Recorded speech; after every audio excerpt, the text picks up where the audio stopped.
Porn കാണുന്ന ഒട്ടുമിക്ക പുരുഷന്മാരും അത് കാണാൻ തന്നെ താല്പര്യം കാണിക്കുന്നത് ഈ പോൺ സിനിമയിൽ അഭിനയിക്കുന്ന സ്ത്രീകൾ രതിമൂർച്ചയിൽ എത്തുന്നത് കാണുന്നതിന് വേണ്ടിയാണ്. അങ്ങനെയാണെങ്കിൽ പിന്നെ എന്തുകൊണ്ടാണ് ഈ ഒരു ലൈംഗിക അനുഭവം അവരുടെ പങ്കാളിയുമായിട്ട് വേണ്ട എന്ന് വെക്കുന്നത്? ഇത് ഞാൻ ചോദിക്കുമ്പോൾ പല പുരുഷന്മാരും എന്നോട് തിരിച്ച് ചോദിക്കാറുള്ളൊരു ചോദ്യം, സാറേ അതിന് അവൾക്കും കൂടെ താല്പര്യം തോന്നണ്ടേ എന്നാണ്. തീർച്ചയായിട്ടും ആ പറഞ്ഞത് സത്യം തന്നെയാണ്. പക്ഷേ എന്തുകൊണ്ടാണ് താല്പര്യം ഉണ്ടാകാത്തതെന്ന് നിങ്ങൾ എപ്പോഴെങ്കിലും ചിന്തിച്ചിട്ടുണ്ടോ? ഇന്നത്തെ എൻ്റെ ഈ വീഡിയോയുടെ ലക്ഷ്യം എന്തുകൊണ്ടാണ് ഒരു ലൈംഗിക പ്രവൃത്തിയിൽ പല പുരുഷന്മാരും ആഗ്രഹിക്കുന്നത് പോലെയുള്ള ഒരു താല്പര്യം സ്ത്രീകൾ കാണിക്കാത്തതെന്നും പുരുഷന്മാർ മനസ്സ് വെച്ച് കഴിഞ്ഞാൽ ഈ ഒരു ലൈംഗിക താല്പര്യം എങ്ങനെ അവരുടെ പങ്കാളികളിൽ നേടിയെടുക്കാൻ പറ്റും എന്നതിനെ പറ്റിയുമാണ്. ഈ ഒരു വിഷയത്തെപ്പറ്റി ഇന്ന് നമ്മളോടൊപ്പം സംസാരിക്കാൻ ചേരുന്നത് ലോകത്തിലെ തന്നെ ഏറ്റവും അറിയപ്പെടുന്ന സെക്സ് തെറാപ്പിസ്റ്റും എഴുത്തുകാരിയുമായ ഡോക്ടർ ലോറി മിൻസ് ആണ്. അമേരിക്കയിലെ ഫ്ലോറിഡ യൂണിവേഴ്സിറ്റിയിലെ സൈക്കോളജിയും ഹ്യൂമൻ സെക്ഷുവാലിറ്റി പ്രൊഫസറുമായ ഡോക്ടർ ലോറി രതിമൂർച്ച തുല്യതയെപ്പറ്റി എഴുതിയ പുസ്തകമായ becoming cliterate, why orgasm equality matters and how to get it വളരെയധികം ശ്രദ്ധ നേടിയിരുന്നു. അമേരിക്കയിലെ മുൻനിര സെക്ഷുവാലിറ്റി എഡ്യൂക്കേറ്റേഴ്സിൽ ഒരാളായ ഡോക്ടർ ലോറി ഫോബ്സ് മാഗസിൻ്റെ തിരഞ്ഞെടുക്കപ്പെട്ട 50 സ്വാധീനമുള്ള സ്ത്രീകളിൽ ഒരാളുമായിരുന്നു.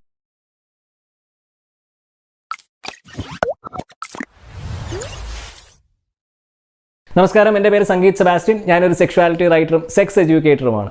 ലൈംഗിക വിദ്യാഭ്യാസമില്ലാതെ ലൈംഗികതയെപ്പറ്റി കാലഹരണപ്പെട്ട MBBSൻ്റെയും MDയുടെയും സൈക്കോളജി ഡിഗ്രിയുടെയും ഒക്കെ ബലത്തിൽ മാത്രം തള്ളി ജീവിക്കുന്ന ഒരു വിഭാഗം ആളുകളാണ് കേരളത്തിൽ സെക്സോളജിസ്റ്റുകൾ എന്ന് പറഞ്ഞ് ബോർഡും വെച്ചിരിക്കുന്ന 99% ഡോക്ടർമാർ.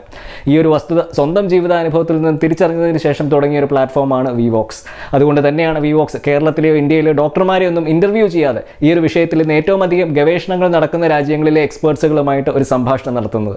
കാരണം നമ്മുടെ ജീവിതത്തിൽ ഉണ്ടാകുന്ന 90% ലൈംഗിക പ്രശ്നങ്ങളും പരിഹരിക്കാൻ നിങ്ങൾക്ക് ഒരു ഡോക്ടറിൻ്റെയും സഹായം ആവശ്യമില്ല. അതിന് വേണ്ടത് ശരിയായ അറിവും ഒരു കൗൺസിലിങ്ങും മാത്രം മതി. പക്ഷേ ആ ഒരു ദൗത്യം വിജയിക്കണമെന്നുണ്ടെങ്കിൽ എനിക്ക് നിങ്ങളുടെ സഹായം കൂടിയേ തീരൂ. അപ്പോൾ ദയവായി സബ്സ്ക്രൈബ് ചെയ്യുക. നിങ്ങൾ നിങ്ങളുടെ ഭാര്യയുമായിട്ടോ അല്ലെങ്കിൽ പങ്കാളിയുമായിട്ടോ ഒരു റെസ്റ്റോറൻറ്റിൽ ഭക്ഷണം കഴിക്കാൻ പോവുകയാണ് എന്ന് കരുതുക. പക്ഷേ എല്ലാ തവണയും ആ റെസ്റ്റോറൻറ്റിൽ ചെല്ലുമ്പോൾ നിങ്ങളുടെ പങ്കാളിക്ക് സൂപ്പ് മാത്രവും നിങ്ങൾക്ക് വയറ് നിറച്ച് ഭക്ഷണവും നൽകുകയാണെങ്കിൽ നിങ്ങളുടെ കൂടെ വന്ന ഫീമെയിൽ പാർട്ട്ണറിൻ്റെ പ്രതികരണം എന്തായിരിക്കും? അവരൊരുപക്ഷെ നിങ്ങളോടൊപ്പം പിന്നീട് ഒരിക്കൽ പോലും ഭക്ഷണം കഴിക്കാൻ വന്നെന്ന് വരില്ല. ഇത് തന്നെയാണ് ഒരു ബെഡ്റൂമിനുള്ളിൽ പല ദമ്പതികളുടെയും ജീവിതത്തിൽ നടക്കുന്നത്. ഒരു ദാമ്പത്യ ബന്ധത്തിനുള്ളിലുള്ള ലൈംഗിക പ്രവൃത്തിയിൽ പലപ്പോഴും വയറ് നിറയുന്നത് പുരുഷന്മാരുടെ മാത്രമാണ്. അപ്പം ഈ ഒരു അവസ്ഥ പലതവണ ആവർത്തിച്ചു കഴിഞ്ഞാൽ അവിടെ ആ സ്ത്രീകൾക്ക് ലൈംഗിക പ്രവൃത്തിയിലുള്ള താല്പര്യം തന്നെ ഇല്ലാതാകും. അപ്പോൾ അത് സംഭവിക്കാതിരിക്കണമെന്നുണ്ടെങ്കിൽ ഇവിടെ ആദ്യമേ വേണ്ടത് ഒരു പുരുഷൻ രതിമൂർച്ചയിൽ എത്തുന്നത് പോലെയല്ല ഒരു സ്ത്രീ രതിമൂർച്ചയിൽ എത്തുന്നത് എന്നുള്ളൊരു തിരിച്ചറിവാണ്. ഈ ഒരു വ്യത്യാസം ഒരു പുരുഷൻ്റെയും സ്ത്രീയുടെയും ശരീരശാസ്ത്രം തമ്മിലുള്ളൊരു വ്യത്യാസം കൂടിയാണ്. കാരണം ഒരു സ്ത്രീയെ രതിമൂർച്ചയിൽ എത്തിക്കുന്ന അവരുടെ ക്രിസരി എന്ന് പറയുന്ന അവയവം യോനിക്ക് ഉള്ളിലല്ല സ്ഥിതി ചെയ്യുന്നത്, യോനിക്ക് പുറത്താണ്. അപ്പം സ്വാഭാവികമായിട്ടും ഒട്ടുമിക്ക പുരുഷന്മാരും ഉറ്റുനോക്കുന്ന ഈ ലിംഗം യോനിയിൽ പ്രവേശിപ്പിച്ച് ചെയ്യുന്ന ഒരു സെക്സിലൂടെ മാത്രം ബഹുഭൂരിഭാഗം സ്ത്രീകൾക്കും ഒരു ലൈംഗിക സംതൃപ്തി ലഭിക്കത്തില്ല. അങ്ങനെ അവിടെ നിങ്ങളുടെ പങ്കാളിക്ക് ഭക്ഷണം കിട്ടാത്തത് പോലെയുള്ള ഒരു അവസ്ഥയുണ്ടാകും. അപ്പം ഈ ഒരു പ്രശ്നം പരിഹരിക്കുന്നതിന് വേണ്ടിയും ആ ലൈംഗിക പ്രവൃത്തിയിൽ ഒരു തുല്യത കൊണ്ടുവരുന്നതിന് വേണ്ടിയുമൊക്കെയാണ് ഇന്ന് ലോകമെമ്പാടുമുള്ള സെക്സ് തെറാപ്പിസ്റ്റുകൾ ആ ലൈംഗിക പ്രവൃത്തിയുടെ ഭാഗമായിട്ട് വൈബ്രേറ്ററുകൾ എന്ന് വിളിക്കുന്ന ഉപകരണം കൂടെ ഉപയോഗിക്കണം എന്ന് നിർദ്ദേശിക്കുന്നത്. പക്ഷേ ഇത് പല പുരുഷന്മാരിലും അരക്ഷിതാവസ്ഥ ഉണ്ടാക്കുന്ന ഒരു കാര്യമാണ്. കാരണം അവരെ സംബന്ധിച്ച് സെക്സ് എന്ന് പറയുന്നത് ഈ ലിംഗം യോനിയിൽ പ്രവേശിപ്പിച്ച് ചെയ്യുന്ന ഒരു പ്രവൃത്തിയായിട്ട് മാത്രമാണ് മനസ്സിലാക്കി വെച്ചിരിക്കുന്നത്. അപ്പോൾ അവിടെ ഒരു വൈബ്രേറ്ററും കൂടെ വന്നു കഴിഞ്ഞാൽ തങ്ങളുടെ പ്രസക്തി ഇല്ലാതാകുമോ എന്നുള്ളൊരു ഭയമാണ് ഒട്ടുമിക്ക പുരുഷന്മാർക്ക്. ഈ ഒരു ചിന്താഗതിക്ക് യാതൊരു അടിസ്ഥാനവുമില്ല. ഈ വൈബ്രേറ്റർ എന്ന് പറയുന്നത് നിങ്ങളുടെ ലിംഗത്തിന് പകരമായിട്ട് ഉപയോഗിക്കുന്ന ഒരു ഉപകരണമൊന്നുമല്ല. ഈ ഒരു തെറ്റിദ്ധാരണ പലപ്പോഴും സംഭവിക്കുന്നത് ഈ വൈബ്രേറ്ററും ഡിൽഡോയും തമ്മിലുള്ള വ്യത്യാസം പല പുരുഷന്മാർക്കും മനസ്സിലാകാത്തത് കൊണ്ടാണ്. വൈബ്രേറ്റർ എന്ന് പറയുന്നത് ഒരു സ്ത്രീയുടെ യോനിക്കുള്ളിൽ പ്രവേശിപ്പിക്കുന്ന വസ്തുവൊന്നുമല്ല. ഇത് ഒരു സ്ത്രീയുടെ യോനിക്ക് പുറത്ത് സ്ഥിതി ചെയ്യുന്ന ക്രിസരിയുടെ ഉത്തേജനത്തിലൂടെ ആ സ്ത്രീയെ പുരുഷനോടൊപ്പം രതിമൂർച്ചയിൽ എത്തുവാൻ സഹായിക്കുന്ന ഒരു ഉപകരണമാണ്. നേരെ മറിച്ച് ഈ ഡിൽഡോ എന്ന് പറയുന്നതാണ് ഒരു പുരുഷന്റെ ലിംഗവുമായിട്ട് സാമ്യമുള്ള ഉപകരണം. ഇത് ഒരു സ്ത്രീയുടെ യോനിക്കുള്ളിൽ പ്രവേശിപ്പിക്കുന്ന വസ്തുവാണ്. ഈ വൈബ്രേറ്റർ എന്ന് പറയുന്നത് ഒരു പുരുഷന്റെ ലിംഗത്തിന് പകരം ഉപയോഗിക്കുന്ന ഒരു ഉപകരണമൊന്നുമല്ല. ഒരു ഉദാഹരണം പറയുകയാണെങ്കിൽ, നിങ്ങൾ ഒരുമിച്ചൊരു ഡിന്നർ കഴിക്കാൻ റെസ്റ്റോറൻറ്റിൽ പോവുകയാണെങ്കിൽ ആ ഡിന്നറിന് ശേഷം കഴിക്കുന്ന ഐസ്ക്രീമോ ഫ്രൂട്ട് സാലഡോ ഒക്കെയാണ് ഈ ക്രിസരിയുടെ ഉത്തേജനം നൽകുന്ന വൈബ്രേറ്റർ എന്ന് വേണമെങ്കിൽ നമുക്ക് പറയാം.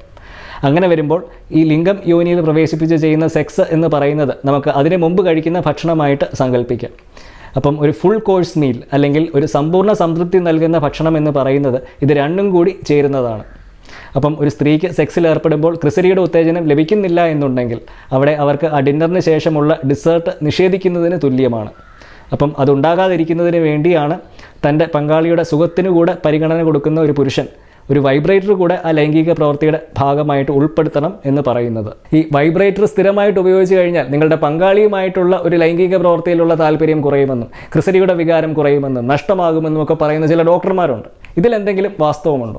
ഇതിൽ രണ്ടിലും യാതൊരു അടിസ്ഥാനവുമില്ല. മാത്രവുമല്ല, ഒരു ലൈംഗിക പ്രവൃത്തിയുടെ ഭാഗമായിട്ട് വൈബ്രേറ്റർ കൂടെ ഉൾപ്പെടുത്തുന്നത് പുരുഷന്മാരുടെ ലിംഗത്തിന്റെ വികാരം കൂടെ വർദ്ധിപ്പിക്കുന്നതായിട്ട് ഈ അടുത്തയിടയ്ക്ക് നടത്തിയ ഒരു പഠനത്തിൽ കണ്ടെത്തുകയുണ്ടായി. എങ്ങനെയാണ് ഈ സ്ത്രീകൾ വൈബ്രേറ്റർ ഉപയോഗിക്കുന്നത് വഴി പുരുഷന്മാരുടെ ലൈംഗിക സുഖവും ലിംഗത്തിന്റെ വികാരവും ഒക്കെ വർദ്ധിക്കുന്നത്?